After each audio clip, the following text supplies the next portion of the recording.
Tell you about this lunchtime. A security guard accused of shooting dead 14-year-old Jevano Siegel during the Mangaung protest this week on Monday has been granted bail of 1,000 rand. The guard is being charged with culpable homicide, the matter being postponed today to the 9th of June. 35 community members accused of public violence, robbery and arson have also appeared in court today. Their case has been postponed to Friday for formal bail applications. Let's get you a live update now. Bring in eNCA reporter Lindokuhle Xulu, who's part of our team in Bloemfontein. And Lindokuhle, talk us through about what has been happening or what happened in court specifically. Well, Tembegile, the 35 community members that were arrested following those protests that took place since Monday in Mangaung have appeared in court for the first time today. And I can tell you that some of them are charged with robbery, some of them are charged with public violence, arson, as well as many other charges that include things that might have transpired during some of these protests. But one key aspect is the fact that the state is opposing the bail application of all of them. What we understand is that the state believes that these are serious matters, particularly those that of robbery. We did see and understand that some of the shops in Bloemfontein were looted, and this leads us to the second case, Tembegile, the case of the security officer that was also charged with culpable homicide after the 14-year-old was killed in one of the protests, in some of the protest action that we saw ensuing on Monday. But what we understand is that the state is not particularly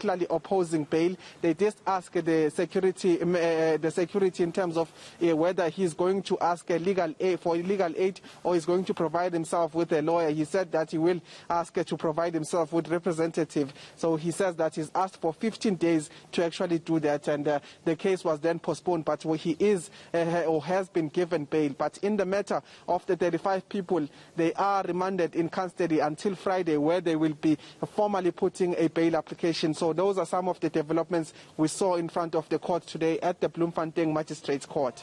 And we're also then, Lindokuhle, waiting this lunchtime to see how united the people of Mangaung are behind this decision that's been taken overnight to call off what was a 2-day shutdown.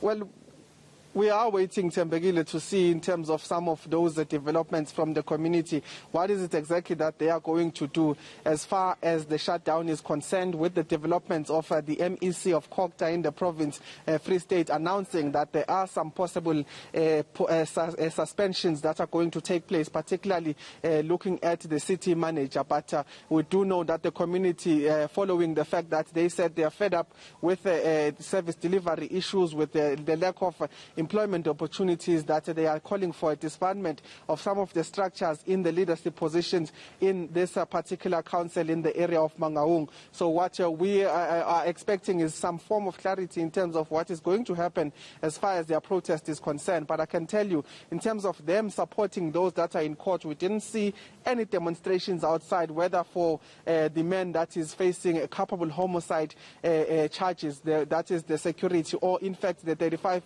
community members that appeared that were arrested during some of those protests. So we are, looking into some of these matters, particularly outside court. There was nothing, but I can tell you inside court, Mbegile, just to quickly take you in, just what happened with the 35 people that appeared in court. It did seem that they did not expect to, in fact, be remanded in custody. And what we saw was when the magistrates announced that a formal bail application will only be on Friday, some of them were crying, literally crying tears, and some of them even screaming inside that courtroom in disbelief of the fact that they will spend another 2 days in court and are only applying for a bail application that the state intends to oppose on Friday.